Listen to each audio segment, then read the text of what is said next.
Hello friends, welcome back to Anveshana channel. आज हम लोग पढ़ेंगे क्लास 7th का बाल महाभारत से चैप्टर नंबर 7 भीम। ठीक है, आज हम लोग भीम पढ़ेंगे। ठीक है, 5 पांडवों तथा धृतराष्ट्र के 100 पुत्र जो कौरव कहलाते थे हस्तिनापुर में साथ साथ रहने लगे। ठीक है, अब पांडव हस्तिनापुर आ गए। ठीक है, तो वहां पे धृतराष्ट्र के 100 पुत्र थे, तो वे बच्चे मतलब साथ मिलके आपस में खेल कूद करने लगे। ठीक है, खेल कूद हंसी मजाक सब में वे साथ साथ ही रहते। ठीक है, मतलब सब बच्चे साथ में रहते, खेल कूद हंसी मजाक सब कुछ करते।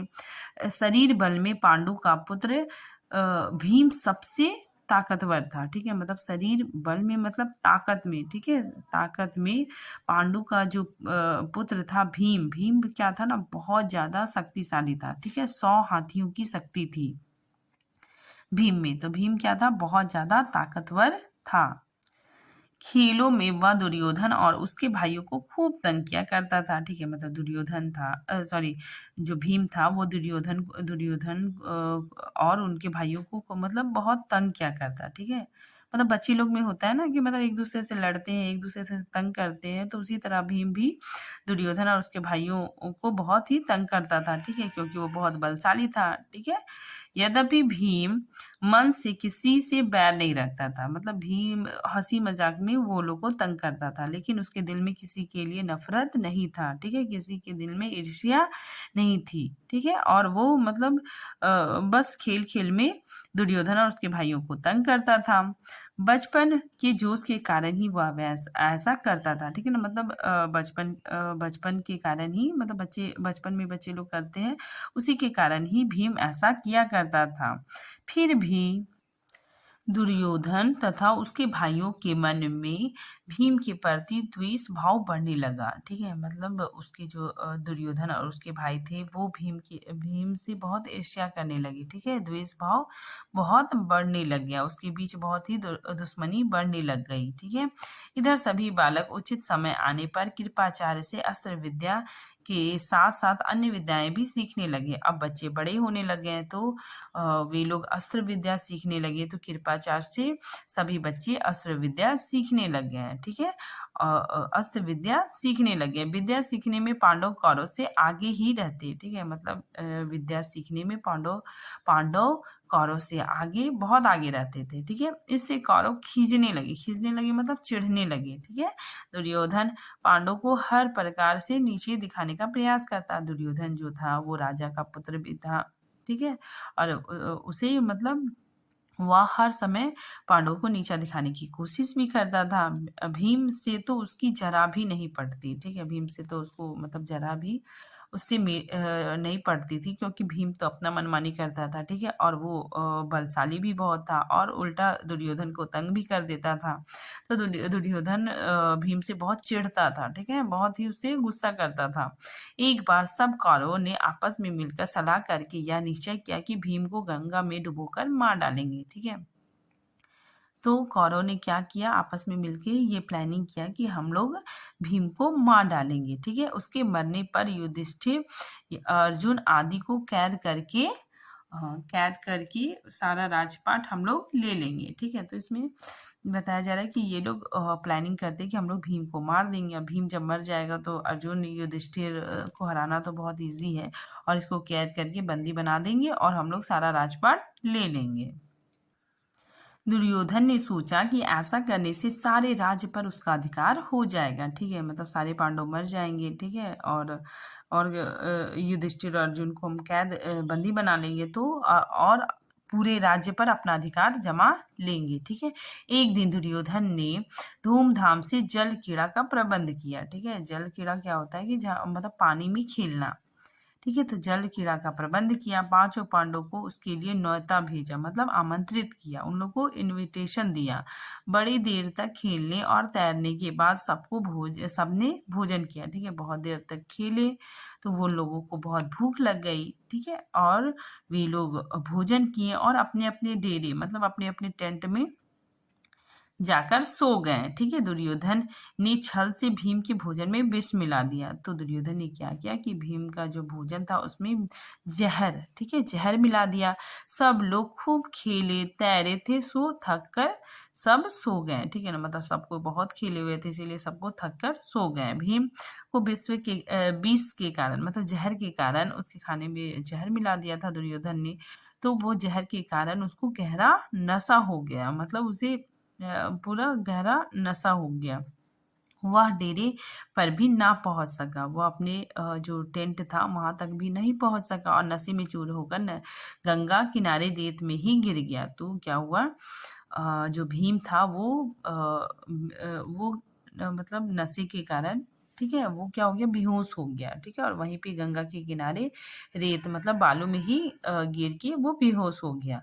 उसी हालत में दुर्योधन ने लताओं मतलब जो बेल होता है, ठीक है, लताओं से उसके हाथ पैर बांधकर उसे गंगा में बहा दिया। ठीक है ना, तो दुर्योधन क्या किया, लता लेकर, मतलब जो पेड़ में पतली पतली लताएं होती है उसको मतलब तोड़ के उसका हाथ पैर बांध के गंगा में उसको बहा दिया भीम को।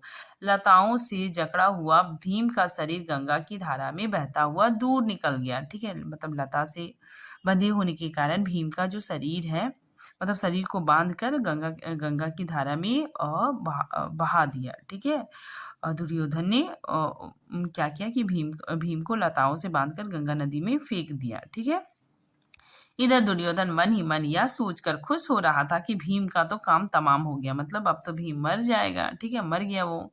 ठीक है, जब युधिष्ठिर आदि जगे और भीम को ना पाया तो चारों भाइयों ने मिलकर सारा जंगल और गंगा का वह किनारा जहां जल कीड़ा की थी छान डाला। ठीक है, तो जब युधिष्ठिर जग गए तो और चारों भाई मिलके क्या किए, मतलब गंगा भीम ही मिल रहे थे तो वो लोग जंगल और गंगा नदी, गंगा के किनारे जहाँ वे लोग जल कीड़ा मतलब खेल रहे थे वहां पे पूरा छान डाला, मतलब पूरी वहां पूरा ढूंढा भीम को, बहुत ही वहां पे खोजा, पर भीम कहीं नहीं मिला। वे लोग भीम को ढूंढ रहे थे तो भीम कहीं भी नहीं मिला। ठीक है, पर भीम का कहीं पता ना चला। अंत में निराश होकर दुखी हृदय से वे अपने महल को लौटे। फिर वे लोग बहुत दुखी होकर अपने महल लौट गए। इतने में क्या देखते हैं कि भीम झूमता झामता, मतलब हिलता डुलता चला आ रहा है। ठीक, पांडव और कुंती के आनंद का ठिकाना ना रहा। ठीक है, अब देखते वो लोग कि भीम झूमता झामता हिलता डुलता चला आ रहा है। पांडव और कुंती बहुत खुश हो गए। ठीक है, वो भीम को देखकर बहुत खुश हो गए। युधिष्ठिर कुंती आदि ने भीम को गले से लगा लिया। ठीक है, तो वे लोग बहुत चिंतित थे और भीम आ गया तो कुंती और युधिष्ठिर ने भीम को गले से लगा लिया। ठीक है, पर यह सब हाल देखकर कुंती को बड़ी चिंता हुई। ठीक है, मतलब यह सब हाल देखकर कुंती को बहुत चिंता होने लगी, क्योंकि कुंती बहुत स्वभाव से अच्छी थी और विवेकी भी थी। ठीक है, उसने विदुर को बुलावा भेजा। ठीक है, वो विदुर को बुलाती है और अकेले में उनसे बोलती है। ठीक है, विदुर को बुलाती है और उनसे बात करती है कि दुष्ट दुर्योधन जरूर कोई ना कोई चाल चल रहा है।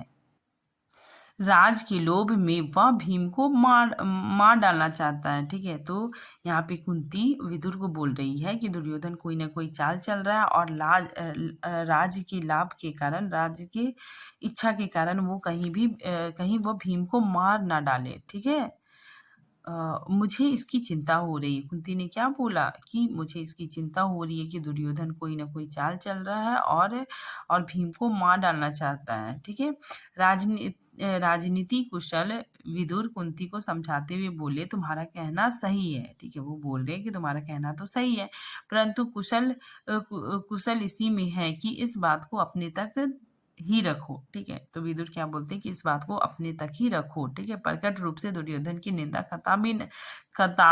कतापी ना करो।